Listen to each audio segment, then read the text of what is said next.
retirado o problema, eu coloquei um transformador, pra vocês verem aqui, ó. Transformador, e esse diodo aqui eu vou botar maior, que ainda tá pequeno aqui, ó.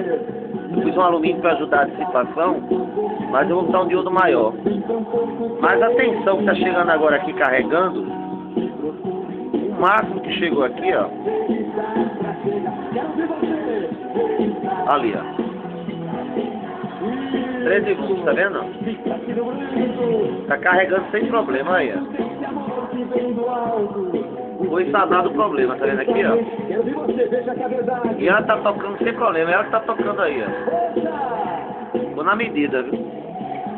E o chinês, ele cometeu um erro grave aqui nessas caixas, mas tá sendo corrigido. Depois eu mostro outro teste dela, já com a bateria nova. Porque essa bateria aqui, ela tá toda estufada. Tá aqui de novo pra vocês verem. É o contato aqui que tá meio... Lá, ó. São perfeitas, tá vendo?